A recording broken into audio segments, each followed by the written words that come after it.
All right, here we are. Trying to keep these guys on track. Right. How you guys doing? Charles Bambadiva, MaxVALoan.com. I'm here with some special guests in the studio. Terrell Wright, Air Force veteran, a realtor with Coldwell Banker, the Lloyd Mize Realty Group. And this is Lloyd Mize right here. Welcome. Thank you. And we got in the studio none other, the unmistakable Sigmund Valentine. I mean, this guy's living it up. I see you on Facebook all the time, living it up. I'm trying to live. SoCal ADU Pros. Yes, sir. Is a company, and we're talking today about investing. I'm trying to think of a good topic: investing in real estate or building wealth with real estate, right? And the obvious thing is you got to start somewhere, which means you start as a first-time home buyer, right? Yes, sir. And we're going to talk about some of the things that are kind of like impeding the opportunity of buying real estate, getting into real estate. Let me start with you. What do you think is one of the major things that's keeping people back from getting into this assembly line, if you would, of starting to build wealth in real estate? Well, a lot of challenges that I'm coming across right now with first-time home buyers is that they're scared of the interest rates. They see their mortgage payments at $4,000, $5,000, $6,000, and it's scaring them, you know, which rightfully they should be. But what I also want to work with my clients is don't worry about the interest rate. Let's find you a home that fits your budget, your monthly payment. Where's your monthly payment at? $3,000 a month. Are you secure with that? Now we're going to find you the house that fits that monthly budget. So now the interest rate plays no part. What you're saying in a paraphrase is affordability, right? Exactly. If you can afford it, a lot of times that payment is not a whole lot different to what you're doing on rent. Right. Exactly. Then you have to deal with their mindset. Yeah. Because they're thinking of a mansion when they probably not going to get that. Right. Lloyd, what would you say is the number one barrier to entry? I mean, you're pretty well known here in the community. You've been here a long time. First-time home buyers, what is the number one barrier to entry? It's what Terrell said and what you alluded to a minute ago. People are afraid, am I going to be able to keep this house? So you need to make sure that you've got sustainable income. What does that look like? You know, in underwriting, we look at 24 months of, you know, what's it going to look like in 2-3 years. So if you're looking to buy and get out of it within a year or two, probably not a good idea. I think that we need to have the mindset of this is 5 years, 10 years, maybe a lifetime. And I think when people can begin to understand that, what you talked about, they're not going to get a mansion for their $3,000, $4,000 a month mortgage payment now, but they're going to get something that is going to create wealth for them in the future. Let me ask you this, Terrell. Is it fair to say that if you're getting into real estate, obviously to have a place of your own and all of that, we get that, but if your mindset, I want to build wealth, is it fair to say that jumping to a multi-family property is going to accelerate getting to the finish line as opposed to a single-family home or a condo, right? Yes, sir. So it's not the most comfortable way of living, but what I've been trying to push is the multifamilies, the duplexes, the triplexes, the quadplexes, live in one, rent out the other units.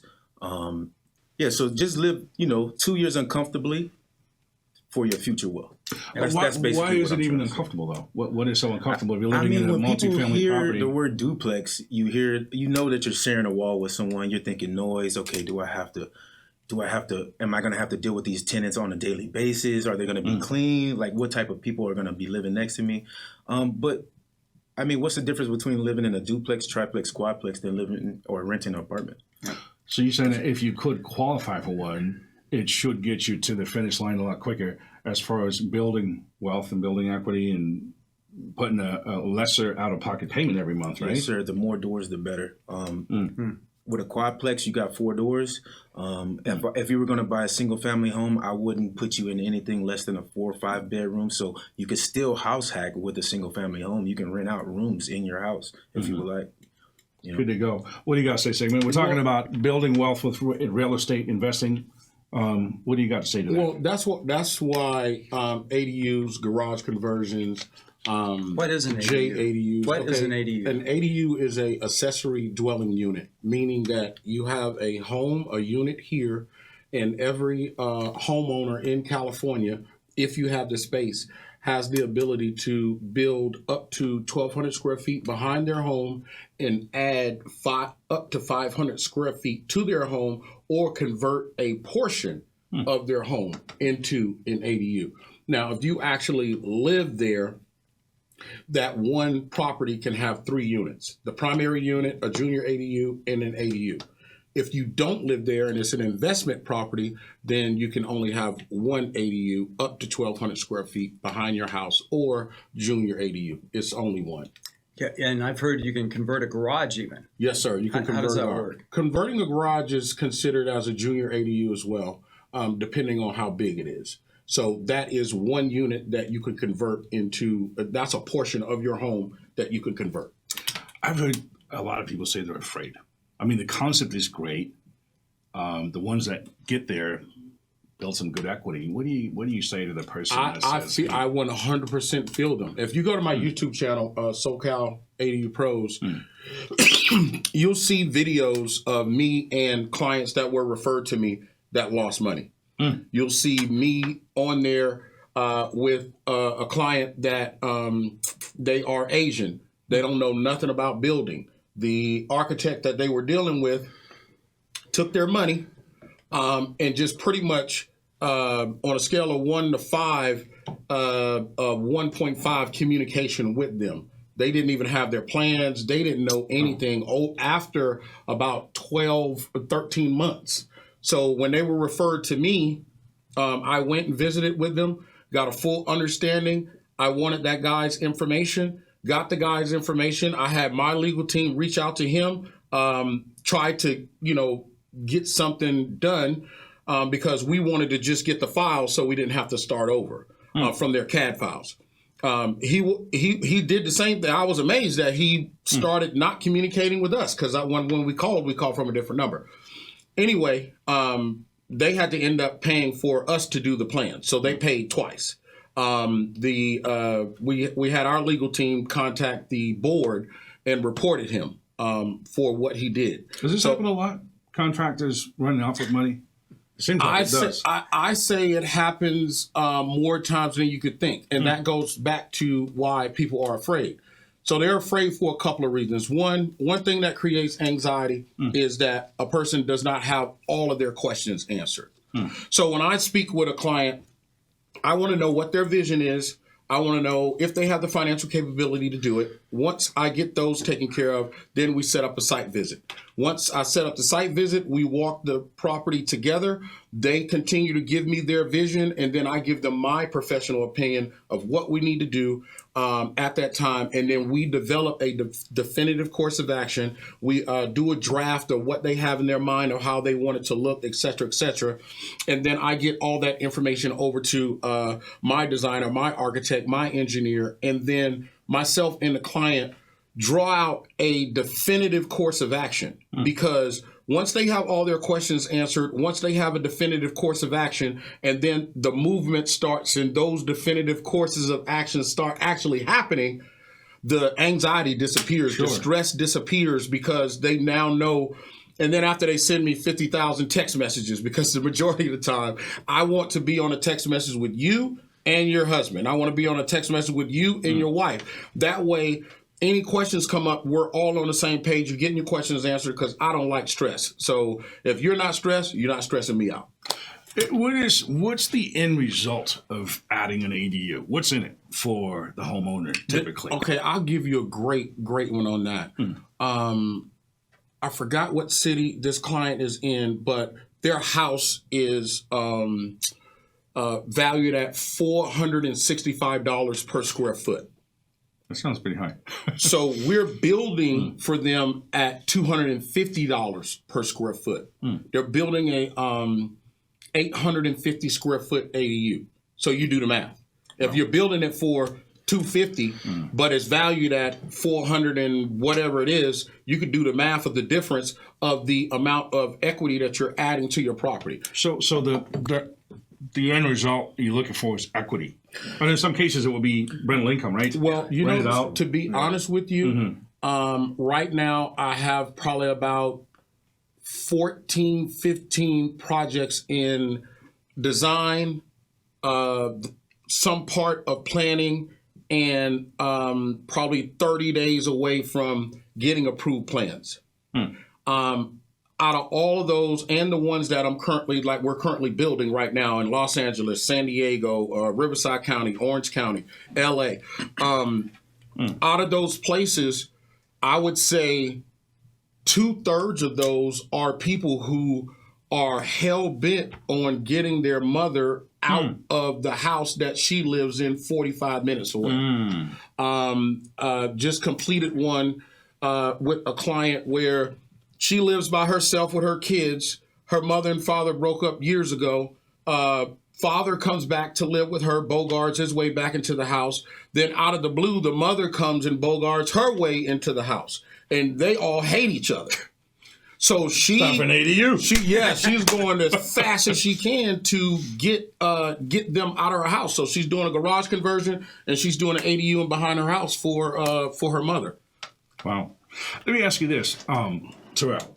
I mean, ADUs probably cost, what, 100, 150, 200 grand, thereabouts. So here we are in Southern California. How are most people coming up with that kind of money to finance something like that? What are they doing? The majority of them are, they're doing refinances, they're doing HELOCs, they're doing seconds, and a lot of people are taking money out of their 401k. Retirement accounts. Yep. Now, I know Terrell's here, you're a veteran. Veterans have somewhat of an advantage in this arena, right? Do they not? As far as accessing money? Mm-hmm. Okay. So I would like to ask Sigmund, actually, as a real estate agent, what would I look for in clients that have potential to put in ADUs on their property to build residual income or to move, whatever they want to use it for? But what are we looking for as agents? You're looking for somebody who's open and receptive. ADUs are a new thing, even though they've been around for probably about 4 years now. The laws have changed, and then the laws progressed even more in the favor of the homeowner over time. You're looking for someone who has a mission. And what I mean by that is somebody that's on a mission, like, say, for instance, somebody who needs to move their parents closer to them. Say, for instance, it's somebody who has a child that has his girlfriend living it. Like, these are actual projects that I'm doing now. Solves a family problem. That there's something that they're trying to get solved, and they want somebody that they can trust, that can hold their hands and walk them through the process and get that end result that they're looking for. Be it rental income, be it someplace for their children, be it a lot of clients. They're thinking to themselves, because they're like 60 years old. They're saying, "Okay, I want to speed up this time for retirement. So if I put an ADU behind my house, I put an ADU added to my house. Now I'm looking at, let's say, $5,000, $5,200 a month minus whatever those payments are. That's getting me closer to retirement because that's guaranteed money every single month." Yeah. Yeah. So, as an agent, as far as square footage, what am I looking for? Like, what are their lot sizes need to be able to, perform these ADU transformations? If they don't have anything in their backyard, a 5,000 square foot lot, 6,000 square foot lot, even in a situation like that, if they don't have enough room, depending on where they're at, you could build an ADU on top of the house. Oh, wow. So if it's a single story house, depending on where it's at, you can drop one right on top, or you can convert the garage, or you can convert a portion of the house. So like right now in so you don't necessarily need a large lot. No, because see, here's the deal. With all these homeowners, the objective is not necessarily to stay there, because if I own this home, I have to be there 2 years. If I put two ADUs on a property, I got to sign a declaration saying that I'm going to be there for 2 years. But guess what? After those 2 years, boom, you're gone. Now you have a cash cow. The house you was living in, you're renting it. The junior ADU, you're renting it. This ADU, you're renting it. Depending on where you at, that's about $7,500 a month or more, depending on how much you're charging for rent. So your thing is not, I'm going to stay here. Your thing is, I'm going to build this cash cow and I'm gone. I'm going to get my next property and live in that and then build an ADU behind it, because depending on how old you are, you want to do this again. So when it's all over, said and done, you got like 5 properties that you turn into a cash cow. You do not have to worry about Social Security. You do not have to worry about your 401k. That's guaranteed money every month. It's almost it kind of sounds like the property that we got coming up. The listening we have coming up. You're an expert in VA lending, Charles. I'm trying. And Terrell and I work a lot with. You get better every day. Yeah, we work with veterans. I love your modesty, but we know the truth. There's a lot of modesty here at this table. there's, go ahead. Sorry, go ahead. I just wanted to touch on the VA loan and ADUs and this whole idea of cash cows. Terrell and I have a listing now that has a house, a main house, 3,500 square feet. They've built out a 1,200 square foot 2-bedroom on it, and they've got a 1-bedroom, 1-bath. That's huge. Yeah. And and this is perfect for VA financing. Even though it's priced at $2 million, a veteran that qualifies for that can come in with no money down and generate, depending on which house he's going to live in, can generate between $10,000 and $16,000 a month. Amazing. That's the wealth building that we're talking about in real estate and the value of that VA loan. So you have to do the long ball thing on that. So if you could do that with that property, think about in the next, I would say if you do one per year in the next 5 years, and you're saying that you're generating $10,000, $15,000, $16,000, that's 16,000 times 5. Yeah. Do the math. Rinse and repeat. Rinse and repeat. Easy. Yeah. The key, I'm going to say this real quick. Sorry for interrupting. The key is the team. That's the key. Because what most homeowners do, they say, okay, this guy is going to draft it for me. This guy is going to design it for me. And I'm getting this as cheap as I possibly can. Then this contractor is going to build for me, and I'm getting it from him as cheap as I possibly can. The problem is you're going to lose money. And the reason why you're going to lose money is because the designer / architect / engineer that's over here that's doing the drawings, they're going to draw it, they're going to submit it. They got 15, 20 other people waiting in line for them to draw theirs. They're not going to be calling the city. They're not going to be sending emails. They're not going to be sending coffee and Dunkin' Donuts to them. They're not going to go in with the great presence of, hey, my name's Sigmund Valentine, SoCal ADU Pros. Boom. They know me when I walk in the door, or when my plan expediter, Brandon, walks through the door. In this process, it's going to be some ups, there's going to be some downs, there's going to be some challenges to get approved plans. A homeowner is going to take, if you have this all separate, all out of the blue, a homeowner is going to take about 12 months before they get their plans approved on average. We're going to get those plans approved in 4 to 6 months. That's amazing. Because it's a lot involved. So if you're a homeowner or an investor and you're able to get plans approved in 4 to 6 months and start building, but you at that point, you still got 6 months to go. Count up how much money you're losing when you were tripping over pennies trying to get the dollars over here, doing it the cheap way. That's amazing, Yeah, clearly the contractors that do ADUs, what sets Sigmund apart and his organization is that you've got a system for it. In every city in Southern California. Yes. It's systematized. He's got a team. Yes. I wanted to just circle back and talk about the dynamic of the market, the buyers that you started with right now. Yeah, the first-time home buyers, First-time home buyers and even second and third-time home buyers, people that are thinking right now. You know, we've got such a shift in the market this last 8 months. Right. There's just a lack of inventory. Why should I sell my house? Well, here's an idea. Build wealth in real estate. Take a look at positioning yourself with a 5-year, a 10-year plan to take the house or the equity that you have in your house and find a property like this where you can build out 3 or as many as you said 5? No. The most you can have on one property is 3 units. So you take your single family, maybe you convert your single family into that, but look at the income that you're generating, $10,000 to $15,000 a month. And to Terrell's point, it's uncomfortable. Hey, things have shifted. Did you know that there's on average right now we're at 3.5 million homes behind demand in California? And people are going, I don't know why I don't have any motivation. You should have, because that demand can put income into the average person's pocket. What you're really saying is don't let that equity sit dormant. Exactly. Right? Get at it, convert it into something that's going to build you long-term wealth. Yes. Right? Is that a way to paraphrase it? Yeah, absolutely. And getting at it could be you've never bought a home, get at it, get on it. Get into the real estate. Real estate is the greatest wealth builder ever. Period. No ifs, ands, buts about it. Yeah. Veterans have an amazing advantage. Because they can borrow 100% of the value of the home. Up to what dollar the cash out. Well, that's the thing. There's no loan limit anymore. The loan limit got removed in 2020. So if a veteran has an outstanding VA loan somewhere else, then the loan limit rule comes into play. So basically what you're saying is if a veteran has a good credit standing, has some money in the bank, 2 years worth of taxes, they can really walk into this cash cow.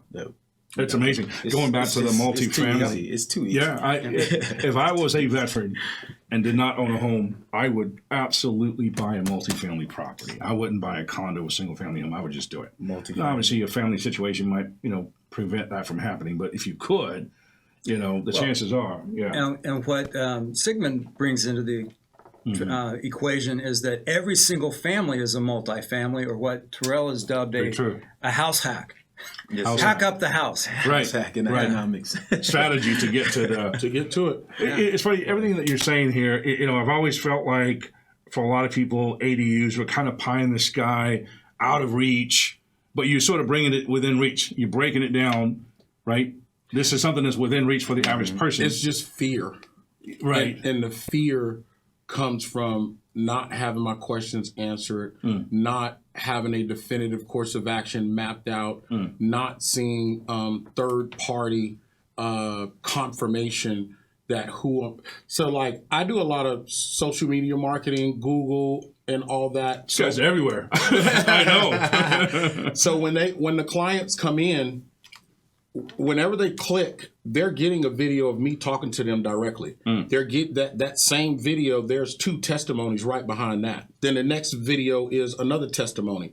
Then the next video is a tour of one of our standard ADU builds. So before they get on the phone with me, they already have everything they need. And then people go to the YouTube channel and get lost in it because it's like over 130 videos there with third-party confirmation of people giving testimonies, me giving tours of our projects, and a lot of information on our website. Let me ask you this. Most of what we've been talking about is homeowners taking an existing property and adding to it, right? Talk to us about the concept of buying a vacant lot and putting something on there that is a cash The cow. first thing that you do not want to do if you're buying a vacant lot is be in a situation where you're dealing with having septic tanks and all that kind of stuff. I see. Because that's a tremendous added cost. So again, if you go to our YouTube channel, you see us putting in humongous septic tanks and residential. It's a big cost. I have a client that here's a great story for a contractor. Before she met me, she had this guy come to give her a quote on her home and the ADU that she wanted to build behind. He was like astronomical. I think it was like $350, $375 a square foot. Then he told her that she couldn't use her septic tank, that she would have to put in what is called a advanced treatment system for the ADU. So she called me up frantic. She was like, this guy just left here. My friend told me to call you. Are you Sigmund Valentine? Are you the guy in the videos? I'm like, yes, ma'am. I'm the guy in the videos. She did a video on the YouTube channel. It's on there. And so I was like, okay, I'm coming out. I did a site visit. We were in her front yard and she was telling me about the septic tank. I said, well, when was the last time you had your septic tank no, checked out? Oh, checked, yeah. And she said, the guys that told me that I was going to have to do the $30,000 in the backyard, they checked it out. I was like, well, that can't be true because nothing's dug up. I would suggest you pay the $1,500 for my team to come out here, dig everything up to make sure that this is, they're saying it's a 1,200-gallon tank. I don't think it is because of the size of her house. They would have never put a 1,200-gallon tank there. So she paid the $1,500. My guys went out there, took all day, dug everything up. Turns out it was a 1,500-gallon tank. So they told her it was 1,200 gallon. So now she doesn't have to do this other thing. So when I go to the city, they said, well, those guys lied 50% because on the 23rd, the new law comes in. This is in Rancho Cucamonga. The new law comes in that if you're doing an ADU, you will 100% have to do the $30,000 advanced treatment system, but you got 3 weeks. So if you can get the plans done, if you can get the plans done and submit it to me, I think it was the 23rd, it was like 2 days before Christmas. And then we just sped up and got it done and saved her like 30 grand. So on that land thing, you don't really want to be dealing with septic tanks unless you just have to. You want to be able to hook up right at the street. Or any land that you're looking at, any lot. You know, Yes. septic tanks is just one thing, but what are the utilities? What can you Yeah, build? exactly. Is the lot 100%. buildable? Are you landlocked? There's Right. just so many aspects to just buying land Easements. and building a house. You got to know what you're doing, and it's usually, I think, in today's market, buying a lot and building your house, you've got to have money. And it's usually for custom homes on up. There's so many opportunities to buy existing structures, refurbish them, and then add your ADUs onto them. So my response to anybody who is doing that,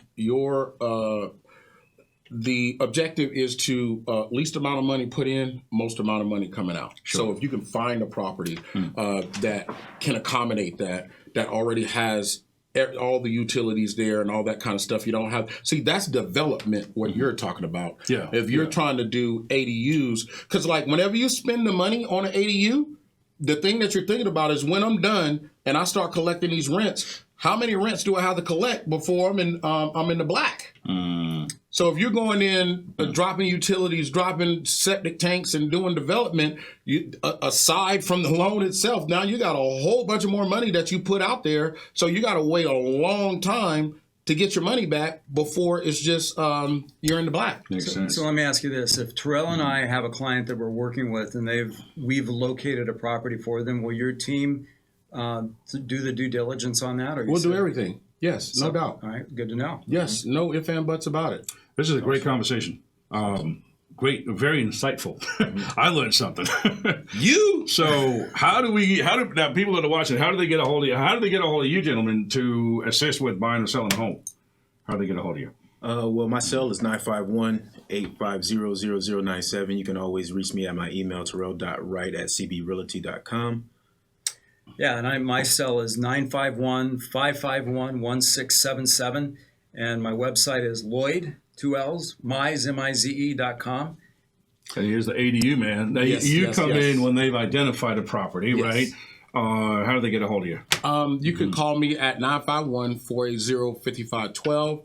You can visit our website. For those, most people don't know about ADUs. It's a very new thing. Our website is tremendously informative. SoCal-ADUpros.com. And then you can also get a copy of my book, Turn Your House into a Cash Cow, there as well. ADU Building Made Simple. And then you can also go to our YouTube channel, SoCal ADU Pros, probably like 130 videos there, tours, third-party confirmation of people doing business with us. It's awesome. So you'll be tremendously educated from those. I'm so excited to be establishing a partnership with Sigmund Valentine, Southern California ADU Pros. Yes, sir. Right there on your hat. Yes. My 4 decades of real estate and doing it full time and having built homes myself and working with development, now is the time to be thinking about accessible dwelling units, taking your existing single family homes and making them into what Sigmund's book calls a cash cow. Yes. And to find more information, just look here on the website and get in touch with Sigmund today or call me here again on the website. And very excited to have you on board, Sigmund. I am Good stuff. tremendously honored. We're going to be able to bring a lot of value to a lot of people that really need it. Yes. Thank you. Yes, Good sir. stuff. Well, Yes, thank sir. you guys for coming in, and hopefully you got some great content out of this. I'm Charles Van Mediva. I do specialize in VA loans, but we do the whole thing. By the way, FHA last Thursday said they're about to change their guidelines to allow buyers to use future ADU income That's going to be huge. to qualify to buy a home. Oh, wow. They're kind of inviting comments right now, but the chances are it's going to go through. So Wow. that's a big deal. That was a question I had as well. Up until now, if you're buying a home with an FHA loan and that home has an ADU, you weren't able to use the rental income from that unit. It kind of doesn't make sense. VA has no problem with it. Right, You know, VA just wants the veteran to count it as a 2-unit property. But so that's some changes coming down the pipe. Here's a question. What about 3 units? Would the VA allow, if there's 3 units on the property, a junior ADU and the house? From what we've seen, no issue. Oh. They just want the veteran to have that loan treated as a multifamily. And so now you got to have a certain amount of reserves in the bank, and you got to have some landlord experience. However, you can bypass the landlord experience by getting a property management. That's what I was going to say. Yeah, so we're doing a lot of 100% no money down VA loans. Great opportunity. Yeah, so, I mean, Huge. Like I said before, I mean, not to belabor the point, if you're a vet and you can borrow 100% no money down, why would you not go buy a multifamily property? Cut your out-of-pocket housing expense probably in half or more. Right. And bide your time until you go buy the next one. Right. Get a hold of us. The number's on the screen. Thanks for watching, and we'll see you. We're going to do this again. Yeah. We'll see you in the next one. Take Thank you, care. Charles. Appreciate it. You're Thank you. welcome. You're welcome.